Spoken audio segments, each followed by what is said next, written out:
Bas- bastantes fundaciones interesadas en este tema tan importante. Quiero dar la bienvenida a dos expertas en este tema, a Ángela Jerez de Niñez Ya y a Ana Rita Russo, Ana Rita Russo del programa Pisotón, quienes nos van a hacer una presentación y nos van a contar cuáles deben ser las herramientas para padres, para educadores y demás para poder acompañar a los niños de primera infancia en todo, en cómo superar estos efectos socioemocionales que les ha dejado la pandemia. Entonces, les pedimos que si van teniendo preguntas, las vayan haciendo por el chat y una vez ellas terminen la presentación, pues estaremos respondiéndola. También quiero hacer mención a Lady Laverde, la coordinadora del eje psicosocial de la Fundación Otero Liévano, quien ha mostrado mucho interés en este conversatorio y que nos va a compartir también qué se está haciendo desde su fundación. Bueno, bienvenidos. Ángela, te doy la palabra. Ok, pues muchas gracias por la invitación. Como contó ahora Lucía, pues yo soy la coordinadora de Niñez Ya, que es una coalición de más de 100 organizaciones y redes de la sociedad civil, que lo que hacemos es incidir para que los derechos de los niños queden en los programas de gobierno y en los planes de desarrollo. Aquí varias de las organizaciones que están en AFE también están con nosotros en Niñez Ya. Y pues aquí queremos hoy compartirles esto que están viendo aquí, que pandemia pues nos tiene en alerta por los impactos que está teniendo la primera infancia. Nosotros hemos venido haciendo un seguimiento a la niñez en diferentes temas, en nuestros 10 asuntos impostergables, como los llamamos, que lo vamos a ir viendo a lo largo de esta presentación, que es muy corta. De hecho, voy a detenerme solamente en algunos datos, porque la idea es que podamos conversar. Y lo otro es que también pues esta la van a poder tener en redes sociales y demás, que yo se las voy a mandar ahora a AFI. Pues dos hechos para tener en cuenta que los que son aquí expertos en psicología saben más que yo, pero básicamente lo que de las premisas que partimos es que entre los 0 y 6 años pues se crea toda la arquitectura del cerebro, es decir, todo ese primer desarrollo que se da como persona, el piso que tenemos y del cual partimos, pues se da en esos primeros años de vida. Por tanto, todo lo que suceda, bueno o malo en el entorno para esa persona, pues lo afecta de manera positiva o negativa. Lo otro es que en ese momento de la vida, como nunca otro, pues dependemos de otros, dependemos de los adultos y de los hermanos mayores y de otros que estén a nuestro alrededor, porque en ese momento, pues, digamos, no tenemos tanta autonomía. ¿Qué nos muestra la coyuntura? Lo primero es la falta de ambientes enriquecidos que fomenten aprendizajes, como porque tuvimos cierres de centros de atención infantil y lo seguimos teniendo. Falta de espacios para el juego y la interacción, que son tan importantes para los niños en esta edad, para todos, pero en esta edad son muy importantes. Exceso de respuestas tóxicas de personas adultas ante los momentos que se están viviendo de estrés y por tanta virtualidad. Y no solamente las personas adultas, sino también de adolescentes y de otros niños que conviven con ellos. Y lo otro que hemos visto es la no asistencia a controles materno-infantiles y a los desarrollos, para hacerle seguimiento al desarrollo de los niños. Eso nos deja tres grandes preocupaciones que las vamos a mencionar acá. Una en temas de salud y nutrición, otra en protección y otra en educación inicial.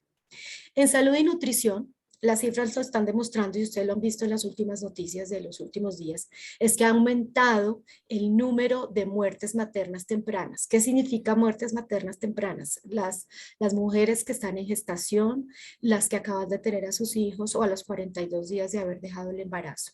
Si se dan cuenta, aumentó entre el 2019 y 2020 33.6%. Eso es grave. También aumentaron las defunciones no fetales de recién nacidos, es decir, los niños que acaban de nacer a poquitas horas o días de nacer mueren. Si se dan cuenta, perdón, yo voy a pasar aquí, así, pasa de 35 a 60 y algo, es que creo que acá se me está tapando, pero ustedes ahí ven el número por 100.000 nacidos vivos. En cuanto a seguimiento de la salud y el desarrollo, pues también nos hemos dado cuenta tanto con encuestas y sondeos que están haciendo las organizaciones de niñez ya como esta, por ejemplo, que es de Pulso del DANE, pues que no están yendo a los controles del desarrollo y también para las vacunas, para el esquema de vacunas de los niños. Eso es gravísimo. Aquí ustedes pueden darse cuenta en las 23 ciudades que se consultaron, pues que están dejando ir a las consultas médicas, están dejando ir a vacunación como se ve de aquí, a reclamar medicamentos y pues así no se dan cuenta cómo va el desarrollo de los niños que en este momento pues es grandísimo. En cuanto a nutrición, esto, Dios mío, esto de verdad es muy preocupante y ahora les cuento otra cosa en la conversación, pero aquí básicamente que nos dicen las cifras que además son cifras viejas. Las cifras antes de la pandemia, de la encuesta nacional de situación nutricional, que es la ENSIN, que es de 2015, debió haberse hecho el año pasado, pero no se hizo, mostraba que el 54% de los hogares estaban en inseguridad alimentaria, que 10.8 de los menores de 5 años padecían desnutrición crónica, 1.6 estaba en desnutrición aguda y 6.4, perdón, obesidad, sobrepeso, 1.6 de nutrición aguda y 6.4 sobrepeso. Hoy la situación alimentaria pues es preocupante, no tenemos un estudio como el ENSIN, pero sí tenemos sondeos y como les digo, preguntas que hemos estado haciendo desde las organizaciones. En el caso de Pulso del DANE, en la de mayo, el trimestre de mayo, miren lo que nos mostraba. Antes de la cuarentena, el 91.2% de las personas que fueron indagadas tenían la posibilidad de tener 3 comidas al día. Hoy es 67.3%. Pero si se dan cuenta, hay otras ciudades y zonas del país, por ejemplo la costa atlántica, donde está muy mal. Cartagena estaba mal antes de pandemia y ahora está peor. Pensamos que tiene que ver seguramente pues con el cierre de las ciudades que viven del turismo y pues eso les impactó de gran manera. Pues las familias no tienen prácticamente que dar de comer a sus hijos.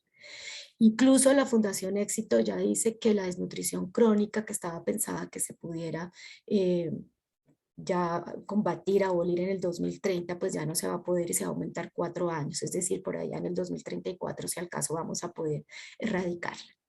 En el estado emocional, no, que ese va a ser nuestro tema de hoy, pues esto es muy preocupante porque lo que muestran las consultas que se están haciendo nuevamente, tanto desde nuestras organizaciones como del DANE, muestran que hay preocupación, tristeza, dificultades para dormir, aburrimiento.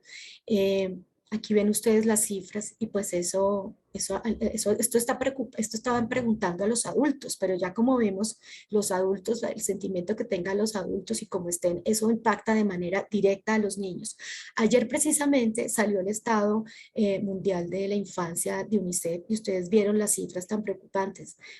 1 de cada 7 personas entre los 10 y los 19 años tiene problemas de ansiedad y problemas de depresión, ya están diagnosticados.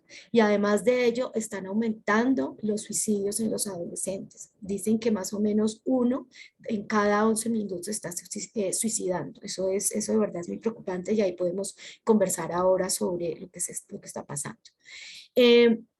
En el caso también de niñas y niños de primera infancia, otra cosa que veíamos, nosotros tuvimos además con ellos unos encuentros, unos conversatorios muy bonitos y nos mostraban cómo el tema del juego y la participación que son tan importantes para ellos pues están siendo invisibles. Sabemos precisamente que los niños no pudieron salir a jugar durante un tiempo, que en los colegios y ahora que están retornando ya a los centros de desarrollo, pues no los dejan estar juntos por temas de seguridad y eso impide su juego. Antes de la pandemia, yo les muestro aquí un par de datos. Solo 30% de los niños y 20% de las niñas de 3 a 5 años practicaban actividades de juego activo, mientras que 30 y algo por ciento de niñas y 61,50% de los niños de 3 a 4 años pasaban tiempo excesivo frente a pantallas. Si eso era antes, con la ENSIN de 2015, ¿qué podrá estar pasando ahora con todo lo que significó por pandemia estar en tema de virtualidad? Y aquí, pues otros 2 más, 21% de las familias consultadas por Corporación Juego y Niñez, que es una de nuestras organizaciones, decían que jugaban 2 horas a la semana en familia. Y no lo hacían porque no tenían tiempo y ahora que pues menos tiempo tenemos con tantas responsabilidades, pues eso debe estar peor. Y tenemos muy pocas ludotecas en el país, 300 ludotecas. que atienden muy poquita gente, 1.94. Nuevamente, estos son datos antes de pandemia, estamos tratando de tener ahora lo que está pasando. Hay un dato que nos arroja una consulta que hizo Save the Children a nivel global y muestra cómo los niños se están dedicando más tiempo al juego, perdón, al sueño, a la relajación, a hacer tareas, cuidado de los hermanos que al juego.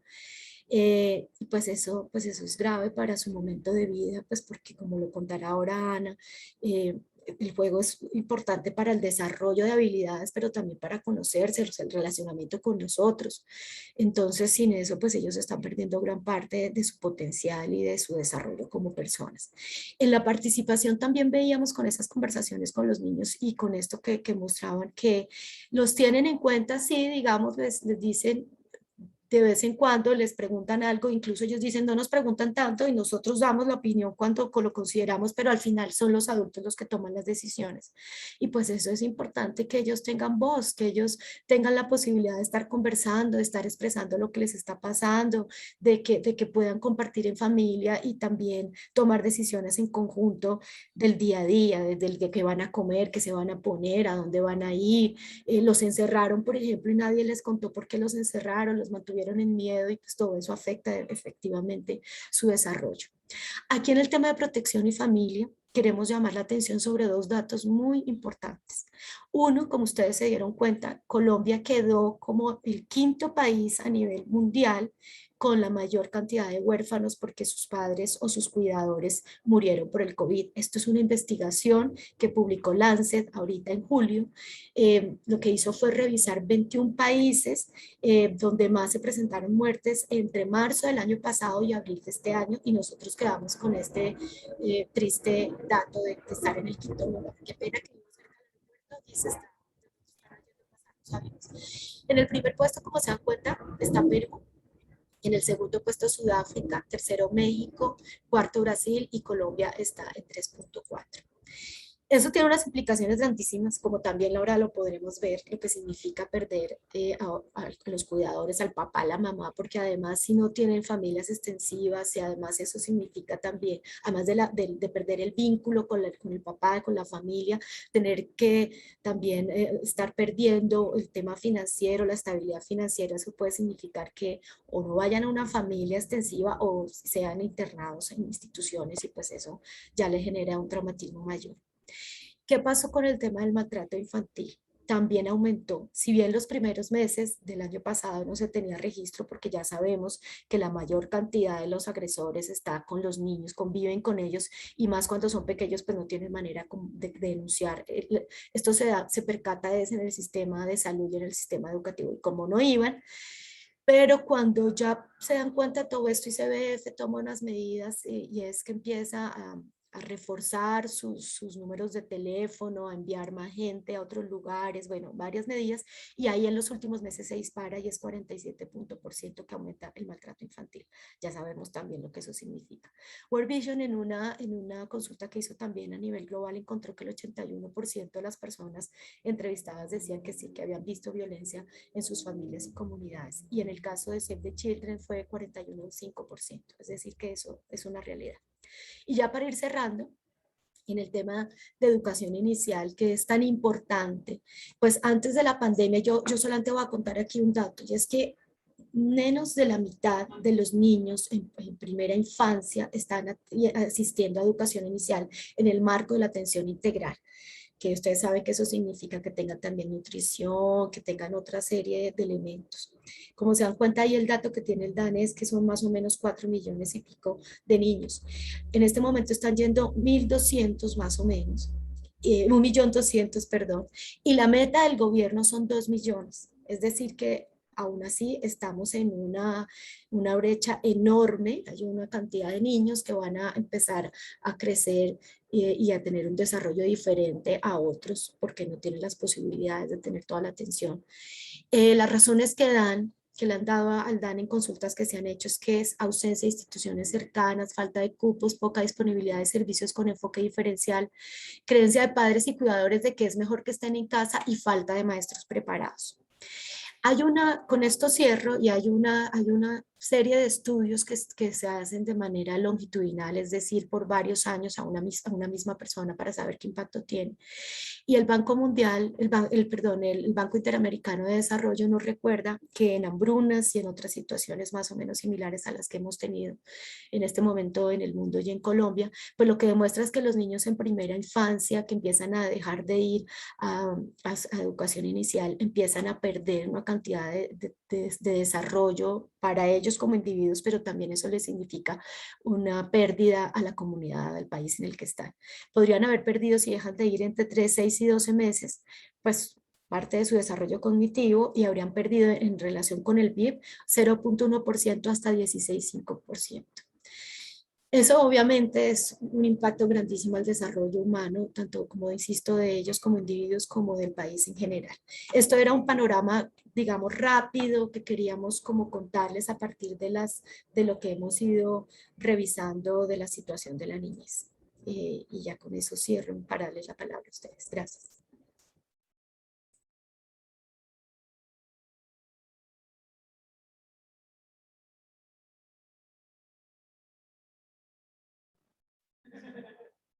Bueno, muchísimas gracias, Ángela. Si les parece, también para dinamizar el diálogo, no sé si tienen alguna pregunta, algún comentario frente a los datos, a las cifras que estaba comentando Ángela, o si quisiéramos escuchar la conversación de Ana Rita y al final abrir ya el espacio general de discusión.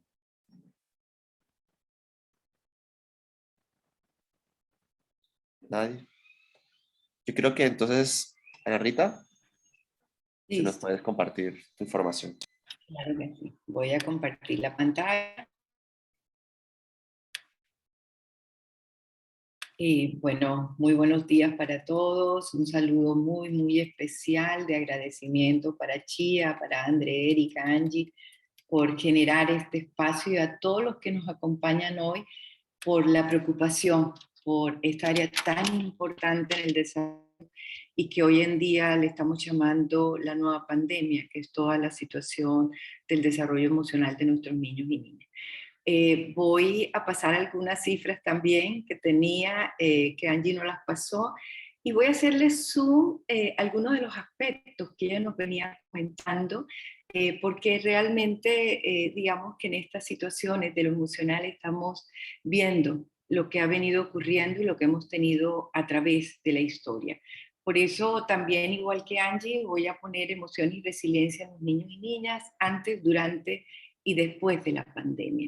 Y bueno, lo sabemos muy claramente cómo realmente los niños y niñas necesitan ser deseados, ojalá lo lográramos, acogidos, atendidos amorosamente, gozar de condiciones adecuadas para su salud y nutrición, como nos mostraba Angie ahorita con estas cifras que realmente dejaron de ser esperanzadoras en medio de lo que teníamos, porque sí veíamos que a nivel de salud y nutrición había un gran avance, pero bueno, esta interferencia, como ha sido la pandemia, pues hemos visto que ha habido regresiones y ahorita lo vamos a ir viendo en el caminar, tener espacios y condiciones para potencializar su desarrollo, ser respetados, escuchados, reconocidos como sujetos, gozar de diversos ambientes, ahorita lo veíamos en lo que nos planteaba Angie, y esos espacios escolares que también tuvieron que cerrar sus puertas para cuidar además la educación, cuidar la salud, los espacios lúdicos y públicos.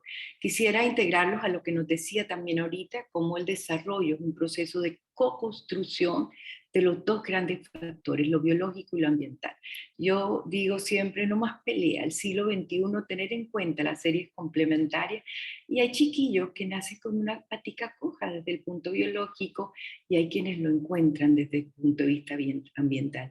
Y este encuentro genera el más hermoso ser, este ser humano que va generando emociones, sentimientos, coinciden con la situación de empatía relacional, pero miren lo que pasa, y lo veíamos ahorita, cuando hay faltas en el desarrollo, que nos vamos a referir desde la falta a lo biológico, o cuando hay faltantes, que nos vamos a referir a lo ambiental. Por eso, como decía Angie ahorita, me encantó la presentación, Angie, porque eso se logra mediante un gran otro. Ese otro que te da seguridad y confianza y que te va llevando de la mano a las habilidades relacionales. Ese otro que te lleva del paso de la heterorregulación a la autorregulación, y ya tienes el manejo emocional. Del egocentrismo, ese mío, mío, mío, al conocimiento y el amor del otro, autoestima y empatía. Y así te va llevando hasta que vas organizando la conciencia moral mediante la satisfacción de necesidades y adaptación a la realidad. Educación emocional que genera vínculos afectivos seguros, conocimiento de las emociones para la conciencia emocional y por ende el aprendizaje social para consolidar identidad. Durante muchos años hemos venido trabajándolo con Pisotón. Los invito a todos, el otro año tenemos bodas de plata, mediante la educación psicoafectiva, integrando padres, maestros, agentes educativos, niños y niñas en el caminar evolutivo. Ese conócete a ti mismo, ese conoce tus emociones, ese logra el vínculo afectivo mediante un cuento que se llama Boomerang de Amor, se nos regresa igual, pero también la autoestima mediante Camila la Jirafa y 1, 2, 3, préstame capa, termino en la diferencia. No voy a pasarlo, sino que rápidamente voy a pasar por esto para irles mostrando con el dolor en el alma cómo antes de la pandemia el 26.8% de nuestros niños y niñas en primera infancia quedaba igual en negativo, con sus ansiedades, con sus pérdidas, con su identificación, la agresión, con el maltrato. 4 grandes interferencias y por eso se hace el programa de recuperación psicoafectiva, abandono, maltrato, como nos mostraba ahorita Angie, cómo se exacerbó, el abuso, el desplazamiento, pero también las defensas que impiden salir adelante y que hemos ido manejando con el programa de recuperación y disminuyendo al 8%.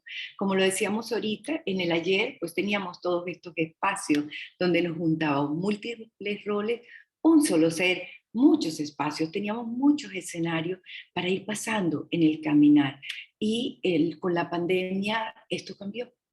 Esto cambió porque estamos ante un real, esto es un real, una interferencia en el desarrollo. Y como bien lo decía ahorita Angie, múltiples emociones en nuestros niños, niñas, jóvenes y en nosotros mismos. La ansiedad frente a la incertidumbre, la rabia frente a la frustración y por supuesto que la tristeza frente a las pérdidas y a las privaciones que hemos venido teniendo. Ella lo decía ahorita, las pantallas se usaban en un porcentaje nada más del 30% en recreación y se aumentaron muchísimo a nivel de recreación. Nacio nos dice, el confinamiento es totalmente opuesto a las pulsiones de amor.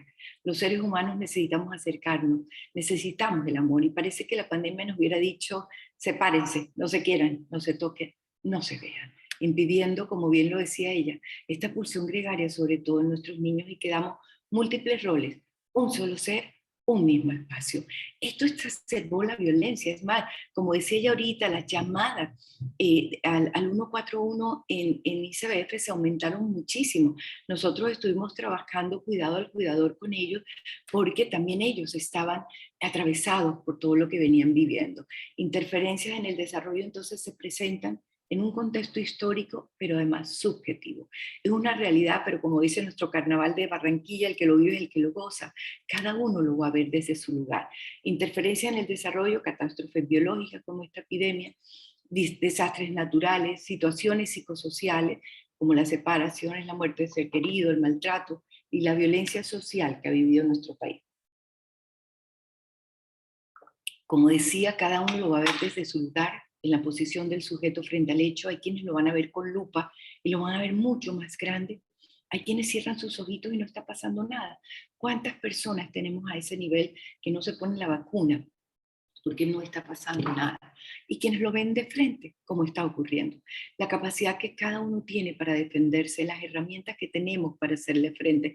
Indudablemente que el momento histórico, las representaciones y el hecho mismo, eso hace que algunos lo hayamos elaborado y otros, todo lo contrario, tengan que buscar ayuda para salir adelante. Como Angelo nos mostraba ahorita, el aislamiento, la ausencia del otro necesaria para la continuidad relacional aumentó la vulnerabilidad, sobre todo de nuestros niños y niñas, pero sumado a ello, por mucho tiempo ese otro era un intruso que podía llegar a contagiarnos, y era una amenaza que generó múltiples fobias, pero también regresiones, muchas regresiones de nuestros niños y niñas a cosas que ya habían superado, y estaban privados de ese otro, de ese compañerito. Es más, los niños nacidos en la pandemia están teniendo muchos problemas relacionales y están haciendo un mal diagnóstico de autismo porque hay un aislamiento afectivo en ellos, pero no es producto de un autismo, sino de la ausencia y de la privación con ese otro. Ha producido enormes y variadas formas de padecimiento, nos las mostraba también Ángel, ansiedad, incertidumbre, sobre todo sobre el cuerpo, la cercanía y la amenaza del otro. Síntomas depresivos, ansiedad y estrés, y vamos a hacer Zoom por etapas preescolar, esto es a nivel internacional, y ahorita vamos a mostrar lo que nos apareció a nosotros en las evaluaciones con el programa Pisotón. En el preescolar, el miedo a estar solo, a la oscuridad, las pesadillas. En los escolares, síntomas de angustia y somatizaciones. Allá ahí empieza la somatización y lo obsesivo y lo compulsivo, que también, independiente de una interferencia, es parte del momento. En los jóvenes preadolescentes, irritabilidad, pesadillas, problemas de sueño, problemas de apetito. En los adolescentes, muchos síntomas físicos, como decía Angie, también se ha aumentado muchísimo las ideas suicidas, o sea, tengo muchos pacientes de esta edad con ideas suicidas, problemas de sueño y aislamiento. Es un detonante, por supuesto, de los problemas de salud mental que ya venían, aunque no lo pongo aquí en la encuesta de salud mental, mostrándonos qué estaba pasando con nuestros niños y niñas. Situaciones de ansiedad severa, situaciones de somatización y estados depresivos que veíamos mucho. El distanciamiento social, la incapacidad para desarrollar la actividad cotidiana también, porque se perdió eso que era la rutina, y de participar en acciones gratificantes durante este periodo fueron muy desafiantes para nuestros niños. ¿Qué encontramos nosotros en el programa Pisotón? Miedos exacerbados, hiper o hipoactividad, porque a veces pasaban de ser hiperactivos o hipoactivos. Y ojo con el niño hipoactivo, porque los padres dicen, no ha puesto ninguna dificultad. Y lo mínimo es poner una o dos o tres. Entonces ese chiquito está más enfermo que aquel que lo pone en la acción. Irritabilidad y mal humor, llanto frecuente, mal humor como forma de expresar la tristeza, cambios en el estado de ánimo, problemas de alimentación, o sea, muy parecido a lo encontrado regularmente, y en los meses del reconfinamiento fue lo más exacerbado. Es decir, en los meses de abril, de marzo a abril de este año, fue altísimo las ideas de muerte y la fragmentación con tendencia a la desrealización. Conductas de riesgo, irritabilidad e impulsividad, lo vamos a ver en los preadolescentes, dificultades en el rendimiento escolar, o sea, la escuela tenía que tener presente que era muy difícil para ellos, estaban conectados, pero realmente estaban desconectados, porque ellos no estaban allí, estaban jugando, estaban con el otro, etcétera, y lo necesitaban, y había que entenderlo como tal. El aislamiento, cambios en los hábitos alimenticios, sin embargo, hay factores de protección y cuidado. Durante el confinamiento, estabilidad de expresión afectiva, y además no solo con la familia nuclear, sino con la extensa. Es decir, lo que decíamos es conéctese con esa familia, con esos abuelos, con esos que querían ver y no podían ver. Actividades lúdicas desarrolladas en casa, les enseñamos muchísimo a hacer el camping, a hacer el cine en casa, a imaginarse y a generar esos espacios, así fuera chiquitico el lugar donde viven. Ellos podían hacer de la sala un parque si realmente tenemos las condiciones afectivas, no tanto las cantidades de cosas, sino las afectivas para hacerlo. Una información adecuada, porque eso era muy importante. Acuérdense que había sobredimensiones de la información, y mantener las rutinas, o sea, eso fue una gran protección. Y antes del confinamiento, familias con condiciones adecuadas de desarrollo.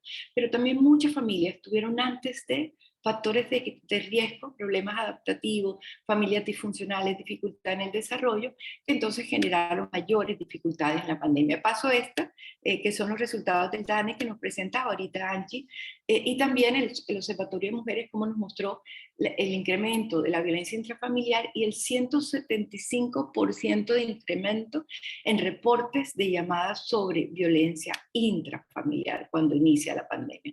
Encontramos entonces en una encuesta para niños, niñas, jóvenes y sus familias, se distrae con facilidad, sus interacciones por redes han incrementado, o sea, lo que ya hemos visto, está desinteresado en lo escolar, pero hacerle mucha fuerza a este punto, y se muestra irritable.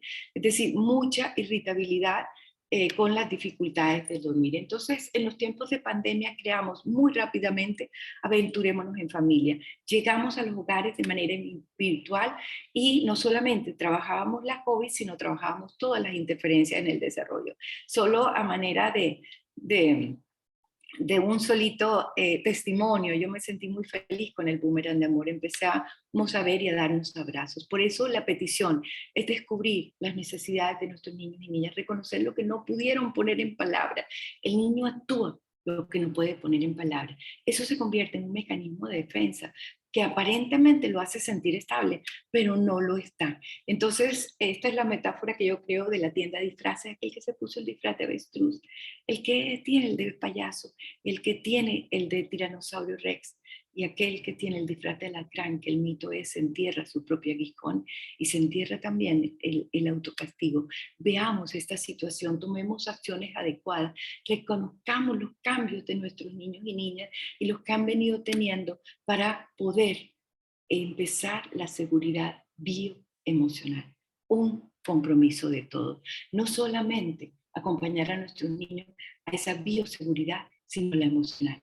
Ayudar a expresar lo que siente, dejémosles decir lo que sienten, entender y validar esa emocionalidad y al mismo tiempo atender y dar respuesta a ella. Cuando vemos que no es posible ponerlo en palabras, podemos invitarlo a dibujar, podemos darle el tiempo, podemos decirle, vamos a ponerlo en esta cajita, lo guardamos, pero después poquito a poco lo vamos sacando en el caminar. Y el mañana, interferencia y subjetividad. Una de las características del humano es la subjetividad. Cada uno lo va a ver desde su lugar, desde lo constitucional, desde los diferentes momentos del ciclo de vida, desde las interferencias en el desarrollo. Por eso para algunos, como nos decía Angie, va a vivirlo como una situación de trauma y vamos a vivir el estrés postraumático. Es por ello que para... ¿Perdón? ¿Puedo seguir? No. Sí, Hola. sí. Es por ello que para algunos probablemente nunca pasó, otros no lo dejaron ir y esperamos que para la mayoría una vivencia que aunque con muchos aprendizajes no quisiéramos repetir. Estamos convencidos que si damos espacio a la subjetividad de los sentidos es posible la resignificación emocional de lo vivido. Y quiero cerrar con el poema, yo sé que todos lo hemos leído, pero resumido, porque ya nosotros estamos en este cierre y la gente se quedaba en casa y leía libros y escuchaba, y escuchó más profundamente. Alguien meditó, alguien rezó, alguien estaba bailando y se encontró con su sombra y la gente comenzó a pensar diferente. Y cuando el peligro terminó y las personas se encontraron, lloraron por los muertos y crearon nuevas formas de vida. Y todo será un milagro y todo será un legado y se respetará la vida que hemos ganado. Muchas gracias.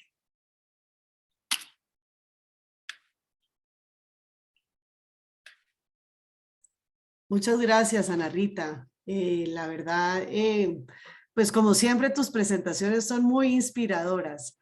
Y Ángela, muchas gracias por esas cifras que infortunadamente pues nos muestran una realidad difícil.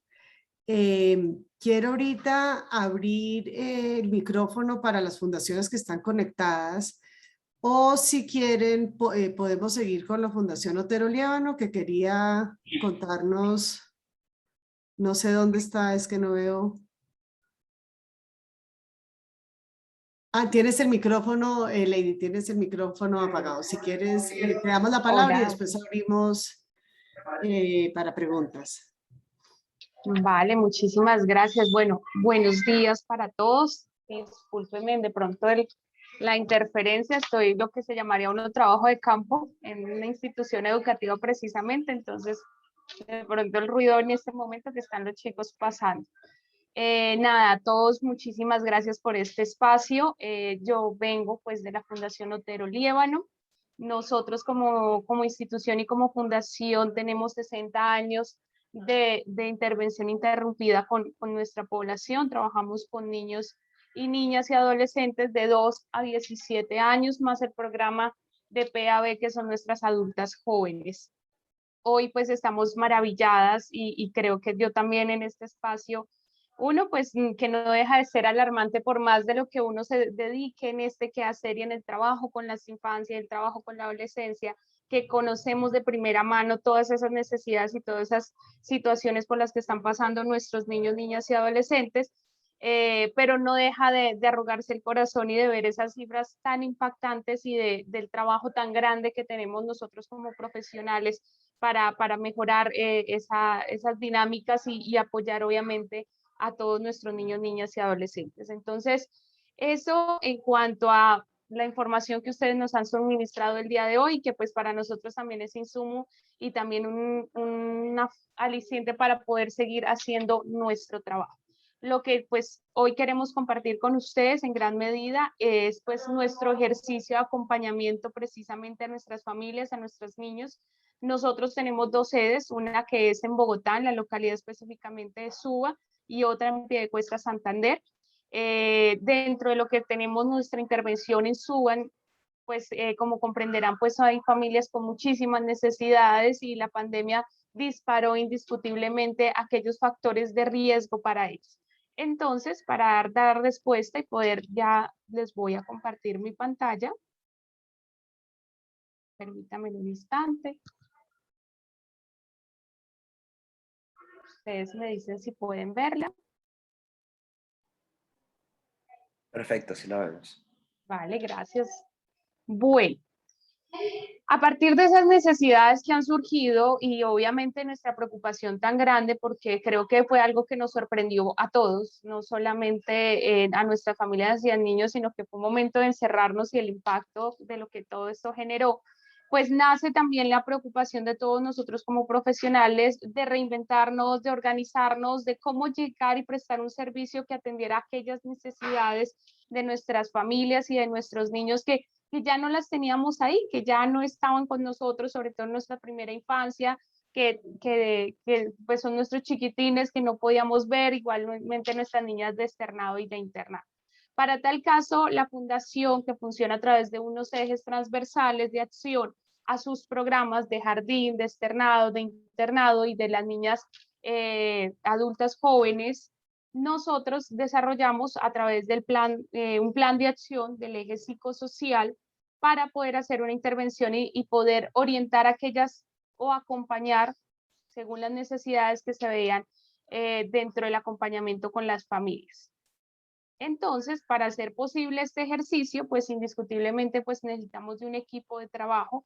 Trabajamos de manera articulada, somos 3 psicólogas, una trabajadora social, precisamente para dar respuesta a este acompañamiento con nuestras familias. Nosotros aproximadamente tenemos 200 niños del programa de jardín, 230 niñas en el programa de externado internado y un aproximado de 40 a 50 niñas que tenemos en el programa de PAB. Para poder dar respuesta a estas necesidades y como a ustedes nos lo orientaban de poder hacer una evaluación específica de cómo atender aquellas situaciones que se estaban presentando, generamos una intervención a partir de unos componentes, un componente de atención psicosocial, uno de promoción psicosocial y apoyo psicosocial. ¿Por qué lo dividimos en estas 3 como estos 3 cajoncitos? Y era precisamente para poder dar respuesta a esas necesidades que estaban surgiendo y de acuerdo a la diversidad de las poblaciones, porque pues obviamente, aunque se hace una atención psicosocial, es muy diferente para la población de jardín a las niñas que estaban con las necesidades de internado y de pronto una etapa como la adolescencia. Para tal caso, nosotras decidimos organizarnos de tal manera que nos permitiera generar un mayor acompañamiento a las familias y aún más sabiendo la modalidad de servicio que nos invitaba y que nos obligaba a hacer un ejercicio desde la virtualidad, desde la semipresencialidad, por decirlo así, y ya ahorita a una presencialidad, obviamente con todos los protocolos de seguridad que se requieren para tal caso. Entonces, nosotros como fundación buscamos desde el eje psicosocial poder mitigar el impacto que ha generado la pandemia en la familia y en nuestros niños a través de un acompañamiento psicosocial que involucre un acercamiento con esas familias a sus necesidades específicas y convertirnos en un puente también de orientación y de apoyo de acuerdo a las necesidades que puedan surgir. Pero pues para tal caso y dando digamos también un soporte más robusto de lo que yo les estoy mencionando, y dentro de este ejercicio de atención psicosocial, quiero compartir con ustedes también aquí conmigo me acompaña una de nuestras psicosociales. Para mí es muy valioso el ejercicio que ellas hacen con nuestras niñas y que está de primera mano esa relación que se ha generado con tanto con nuestras niñas como con las familias, y ella nos va a dar un poquito más ese acercamiento de lo que fue ese componente de atención psicosocial, de dónde surge, por qué hacerlo de esta manera y qué impacto desde su experiencia ha podido llevar dentro de lo que ha sido la misma pandemia y dentro de lo que ha sido ahorita esa reapertura paulatinamente de un espacio ya presencial en el seguimiento de nuestras familias. Entonces, le doy paso a Aileen, que es nuestra psicóloga. Ella es psicóloga clínica y desarrollo infantil y hace parte también de nuestra Fundación Otero Liévano. Hola, muy buenos días para todos. Para mí es un placer estar aquí con ustedes. Como bien lo decía Lady, pues queremos compartirles cómo funcionamos nosotros en el diario vivir y cuál es el proceso de atención que llevamos a cabo. Y si partimos de pronto del hecho de que el contexto de la pandemia sí fue novedoso para todo el mundo, pero también muy retador para nosotros como profesionales y pues para nuestros niños, para estos seres humanos chiquitos que de hecho ya se encontraban en situaciones muy vulnerables, y eso nos sensibilizó y nos movilizó a nosotras como profesionales para realmente realizar un trabajo en equipo que también permitiera dar respuesta a esas necesidades de las cuales ustedes bien estaban mencionando en las ponencias anteriores. Nosotras entendimos la pandemia y eso nos llevó realmente a repensarla, a reflexionarla, no solamente como una crisis sanitaria y económica, sino también a nivel de salud mental. Y por eso, dentro del esquema que ustedes están viendo aquí, lo que se planeó fue la selección de unas temáticas muy pertinentes para el abordaje familiar, y eso se hizo a través de una caracterización inicial en donde indagamos con las familias cuáles eran sus necesidades particulares, qué eran lo que necesitaban, digamos, derivado del confinamiento y pues de todo el proceso de la pandemia, y posteriormente elaboramos un cronograma en donde verificamos los tiempos de cobertura para poder hacer este trabajo psicoeducativo con los niños y con las niñas y sus familias. También para lo que decía la doctora Ana, poder realizar esa atención humanizada, equitativa, de pronto hasta compasiva, en la que pudiéramos lograr ese acompañamiento a esas dinámicas de ansiedad, a ese recuperar lo conocido que antes teníamos y perdimos, y a ese temor que surgió en nuestros niños, niñas y adolescentes de perder esa estabilidad. Entonces, en ese proceso, lo que hicimos ya como un tercer paso fue seleccionar la metodología, y lo hicimos a través de unos protocolos de atención, como bien lo especificamos aquí. Fueron unos protocolos de atención semiestructurados, en donde teníamos algunas preguntas que les realizábamos a las familias de manera telefónica o virtual, sin dejar, por supuesto, de lado el contacto y la lectura de esas necesidades particulares, tanto de las niñas como de sus familias. Y en la mayoría de los ámbitos de ajuste. Realmente aquí la atención que nosotros hicimos desde la fundación se convirtió, como bien lo decía Lady, en un puente para activar rutas. Nos dimos cuenta que teníamos que activar rutas de atención, de protección, canalizar recursos a nivel también tecnológico, laboral, alimenticio, educativo, y llegar hasta un primer auxilio psicológico. Entonces, pues realmente este acompañamiento fue muy honesto, muy sincero, y desde la modalidad en la que se llevó, pues logramos sensibilizar y fortalecer, como ustedes bien lo mencionaban, ese desarrollo de habilidades para la vida. Aquí lo vemos en las fotografías, ese contacto cercano con las niñas, una experiencia total y absolutamente enriquecedora para nosotros también como profesionales, y que nos reitera la oportunidad de ser cuidadores más sensibles, de poder estar disponibles de manera afectiva, porque creo que es el regalo más grande que pudimos darnos y darles a ellos desde la fundación. Listo, Lady. Vale, Aileen, muchísimas gracias. Para mí es muy importante y yo creo y me enamoro cada vez que también escucho a mi equipo expresándolo, porque es desde ese sentir y ese amor de lo que se hace, lo que se trabaja, y eso se siente también en el ejercicio de darle un lugar y esa importancia a nuestra primera infancia, a nuestros niños, a nuestras niñas y a nuestros adolescentes, y que era algo que hablábamos también desde las anteriores ponencias, y es no ser indiferentes, Definitivamente estos espacios son maravillosos porque nos dan la invitación a que no debemos ni tenemos que ser indiferentes y que estos son cosas que hay que sacar a la luz, que hay que hablarlas y que hay que seguir fortaleciendo. Viene ese otro componente porque no nos podemos quedar solamente en esa atención individualizada y ya de la cercanía, sino que hay que pensar también en ese proceso colectivo.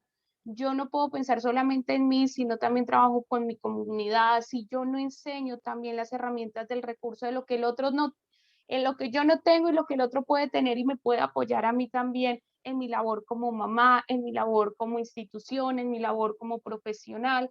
Entonces nace aquí el componente de promoción psicosocial, precisamente en virtud de poder fortalecer lo que trabajamos desde la individualidad, pero esta vez ya pensado desde lo colectivo, desde cómo hacemos esa red de familias, cómo vinculamos a todos los papás, cómo hacer esos encuentros sincronizados a través de los que tenían un computador en casa y uniendo a la abuela, al tío, al padrino, a todos los que quisieran aprender a través de pautas de crianza, de manejo del estrés, de tipsitos y cositas muy de pronto al inicio básicas que les pudiera dar herramientas para poder manejar la situación general que se podía estar manejando en casa o a través de casos que ellos mismos pudieran ver y decir, oye, mira que lo que decía la psicóloga y acá pasa lo mismo, ¿cierto? Y cómo actuaron y cómo esa reflexión familiar.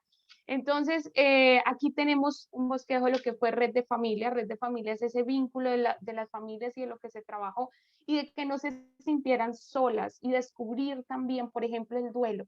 El duelo ha sido una de las situaciones más complejas también y de poder orientar y generar ese vínculo entre familias para apoyarse y ese recurso también a las necesidades que se presentan. Está tejiendo alas, que es el nombre con el que dimos paso al trabajo articulado para las niñas, es decir, donde hemos fortalecido todo lo que tiene que ver con sus habilidades, con todas aquellas necesidades, porque no es solamente ver la individualidad de lo que yo puedo estar necesitando o teniendo, sino también de aquellas cosas que yo puedo fortalecer de manera colectiva y que antes que la psicóloga puede ser mi compañerito, mi amiga, la que me ayuda a entender con mayor claridad y a poder ponerse en los zapatos también míos y tener esa empatía y esa solidaridad que también requeremos sacar adelante y que con la pandemia también ha sido muy difícil porque fue encerrarlos y privarlos de ese compartir con sus pares y compañeritas.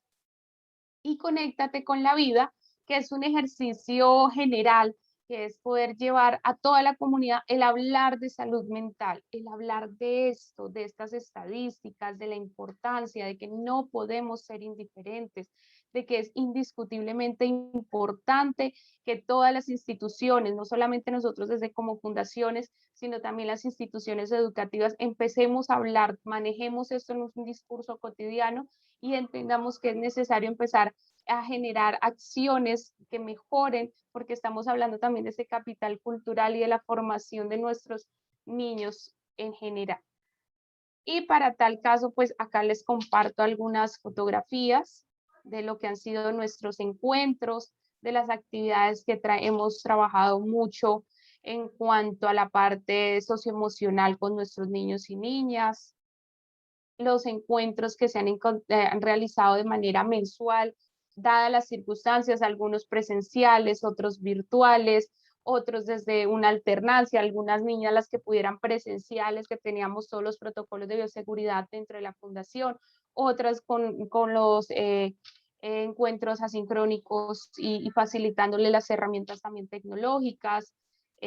Bueno, y dentro del apoyo psicosocial, que ya es nuestro último componente, es toda la formación también desde nosotros como profesionales, es decir, como también pensado desde la fundación, el que también nosotros estemos bien, porque es pensar también de que nuestras psicólogas, nuestros trabajadores sociales, nuestro nutricionista, todas nuestras docentes orientadoras, articulen y manejen también un discurso y sepan también leer y hacer relación de sus emociones, sepan también saber que nosotros apoyamos también para ellos cuáles son sus necesidades. Entonces, aquí nace también lo del apoyo psicosocial dentro de lo que implica para nosotros como fundación Y en ese caso, pues como yo se los explicaba al inicio, son nuestras 3 cajitas de acción: la atención psicosocial, lo que ha sido la promoción psicosocial y lo que es el apoyo psicosocial, para que en conjunto, como fundación, podamos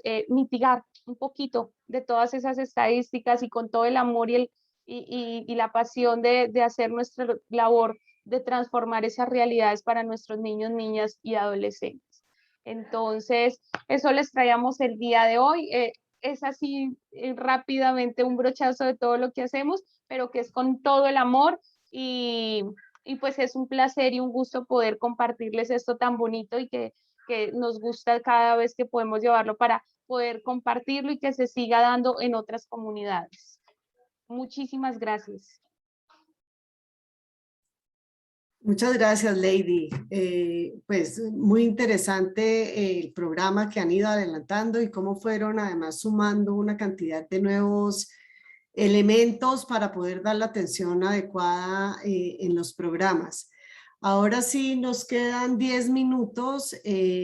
No sé, abrimos para preguntas, para que aprovechen que aquí está Ana Rita, Ángela Constanza, y puedan hacer preguntas las diferentes fundaciones. Pueden escribirlas en el chat o simplemente pueden abrir su micrófono y entre todos podemos conversar.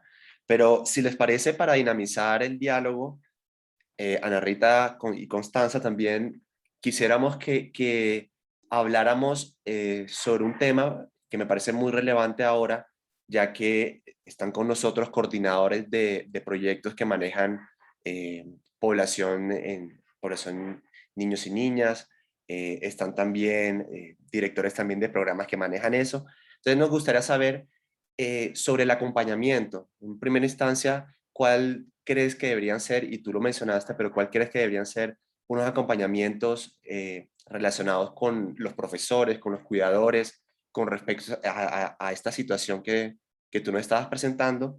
Y también, Ángela, quería preguntarte precisamente también con ese acompañamiento, pero ya desde una óptica mucho más de políticas públicas. ¿Cuál crees que debería ser ese acompañamiento de la sociedad civil frente a los retos que tú nos estabas presentando? Y si tal vez dentro de los informes que estaban manejando en Niñez Ya, tienen alguna serie de recomendaciones o conclusiones precisamente también para nosotros, para la sociedad civil, para fundaciones o para coordinadoras también de proyectos que manejan pues estos temas. Bueno, sí, podemos ir dando ese espacio. O sea, voy a iniciar con directivos y con profesores para ir llegando a padres y niños. En los directivos y profesores es importante la escucha a ellos primero. Es decir, nosotros normalmente vamos, acudimos, les decimos, tienen que hacer esto, hay que ir a los padres, a los niños, pero todos estamos atravesando la misma situación. Hay profesores con muchísimo temor, pero no tienen idea, muchísimo temor, que no han tenido la oportunidad de expresar, y ustedes saben que hay un mecanismo por excelencia del ser humano que es el proyectivo.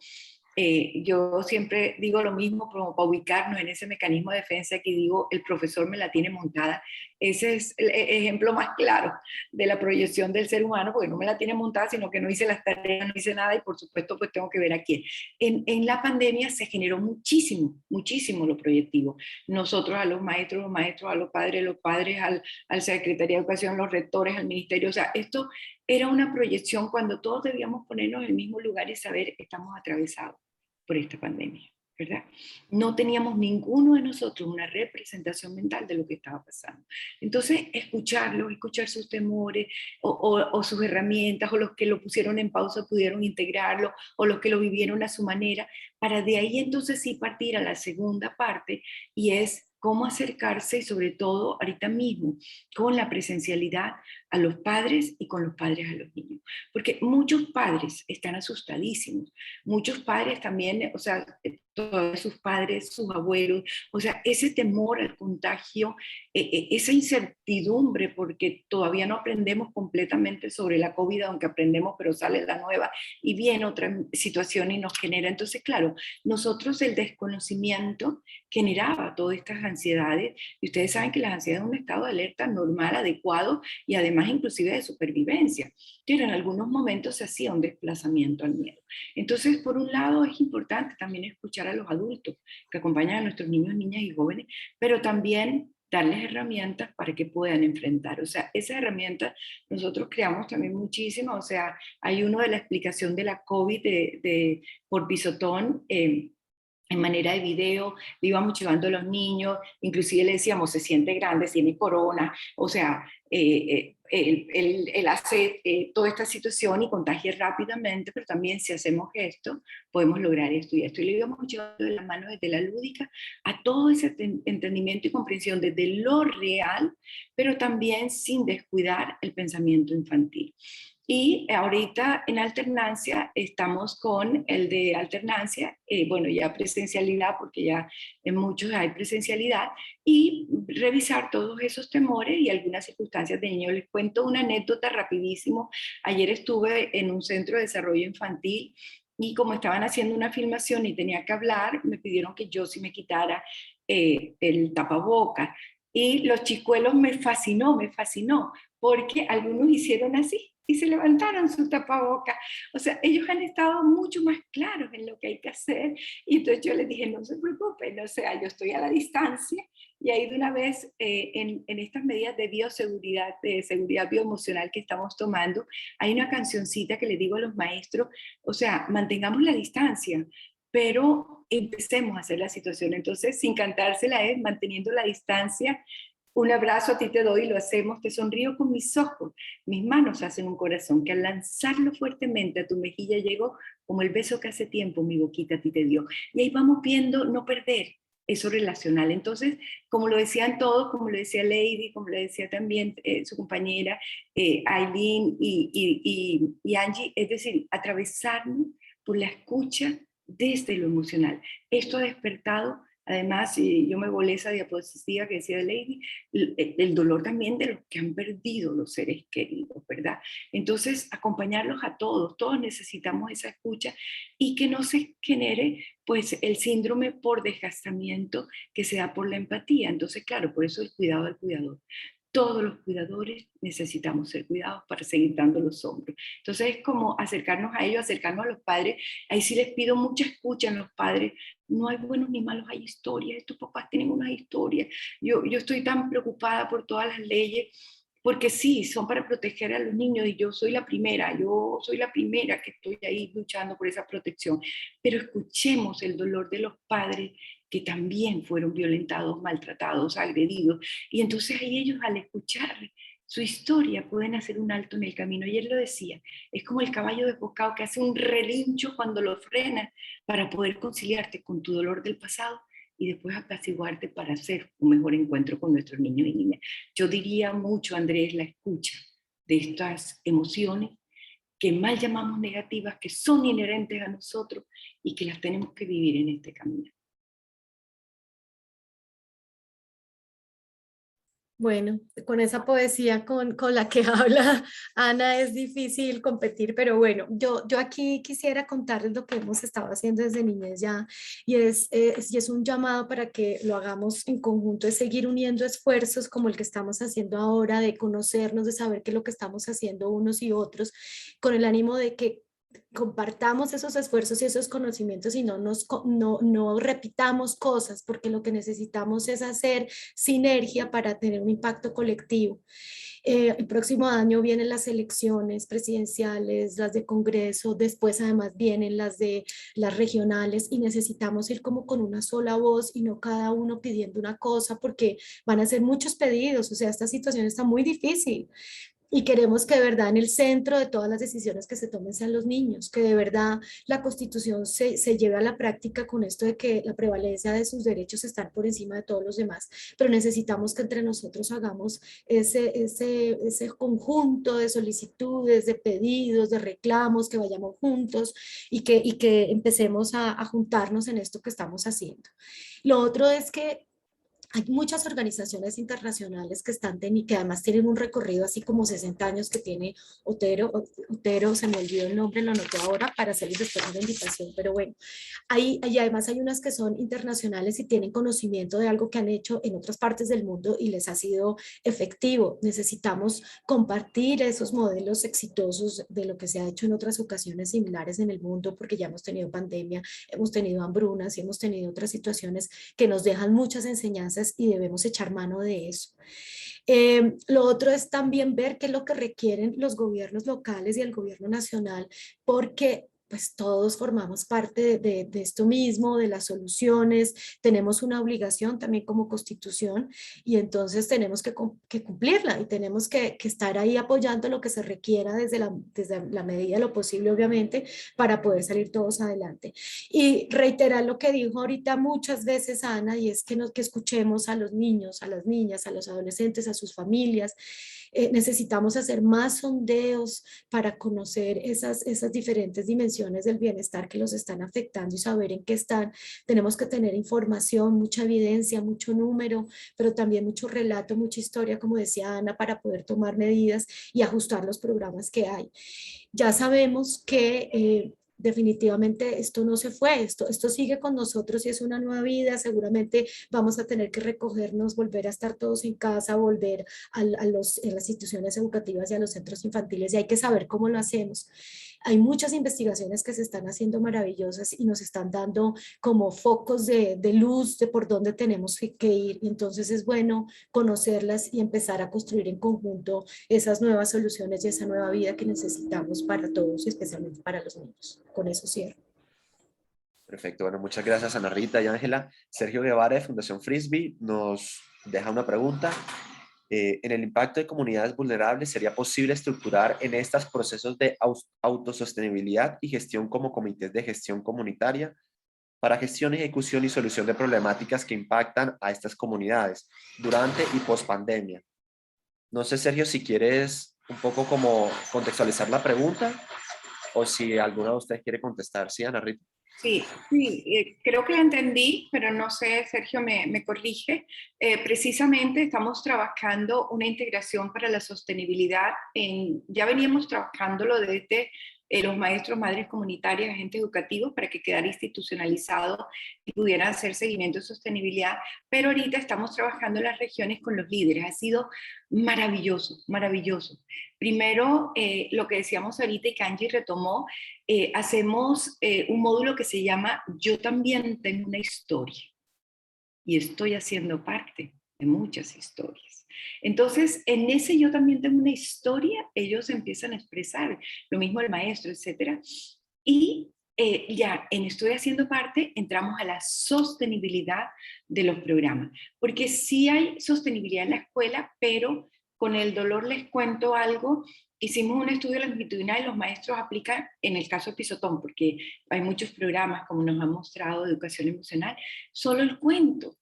Y el cuento es catártico, pero no es elaborativo. Pisotón tiene cuento, psicodrama, juego y relato vivencial. Me identifico con lo que pasa, lo boto en el psicodrama sin decir todavía me pasó a mí, lo organizo con papá y mamá o sustitutos y luego digo a mí me pasó. Y ahí empiezo a resignificar mi historia. Y los maestros están aplicando solo cuento. Entonces estamos ahorita por redes dando mucha fuerza para esa sostenibilidad. Lo importante, como le escuchaba también a Chía, y creo que también a Angie, no desistir. O sea, esto no es fácil, pero no podemos desistir, ¿verdad? O sea, hay frustración y muchísimo dolor, muchísimo, pero también mucha esperanza. Escuchar el dolor en la infancia duele, eso no es redundancia, duele. Escuchar al niño que te diga, estoy siendo abusado, duele. Ver un niño que se metió conmigo debajo de la silla por el dolor tan grande. Y yo le decía, no quepo, estoy muy grandecita yo, pero aquí estoy. Eso duele, pero no desistamos. La educación emocional, el acompañamiento emocional es necesario. No hagamos más esto. Muchas gracias. Muchas Hola. gracias, Ana Rita. La verdad, creo que cierras con lo que tenemos que hacer todos, o sea, no desistamos, tenemos que seguir trabajando, seguir aprendiendo, como dijo Ángela, seguir teniendo estos espacios donde podamos conocer lo que cada uno está haciendo, donde podamos aprender de ustedes que llevan tanto tiempo trabajando por la primera infancia, que podamos aprender de Niñez Ya con todas las investigaciones y todo lo que ustedes trabajan para incidir en política pública. Creo que esta oportunidad pues la debemos repetir más adelante con temáticas distintas, pero vemos que hay 45 personas en este conversatorio, entonces es un tema que a más del 30% de nuestras fundaciones les interesa porque tienen programas y están trabajando para la primera infancia. Entonces, pues nada, muchas gracias por la participación, por compartir. A las fundaciones que están conectadas, si quieren tener más datos de Pisotón y de lo que hace Niñez Ya, por favor, contáctenos y nosotros podemos ayudarles a ustedes a hacer el puente con ellos. Y muchas gracias a todos. La verdad, creo que ha sido una mañana de bastante aprendizaje, de bastante esperanza dentro de la desesperanza. Y bueno, esperamos volver a tenerlas a las 2 en un espacio más adelante para que sigan compartiendo con nosotros todo el conocimiento que tienen. Muchas gracias a todas las fundaciones interesadas y como saben y como les dijo Andrés, en nuestras redes sociales, en nuestra página web vamos a colgar las presentaciones que hoy compartieron con nosotros y cualquier cosa estamos aquí para poder ayudarles a resolver dudas y sobre todo a construir alianzas porque el reto es muy grande y yo creo que, como lo decía Ángela, en la medida en que trabajemos juntos vamos a poder hacer más. Mil y mil gracias. Ay, perdón, Chía, se me pasó pedirles, aunque estoy escribiéndolo rapidito aquí, que si nos mandan las direcciones que queremos mandarles un cariñito desde el programa Pisotón. Claro que sí, cuenta con eso, Ana Rita. Vamos a darles un regalo a todas las personas que se conectaron. Entonces, en el transcurso de estos días vamos a pedirles su domicilio, su dirección física para, por parte de Pisotón, entregarles un regalo muy especial para finalizar con broche de oro esta intervención. Muchísimas gracias y bueno, estamos conectados. Muchas gracias por la invitación. Buen día para todos. Chao. Buen día, gracias. Gracias, muy amable. Chao, muchas gracias. Gracias.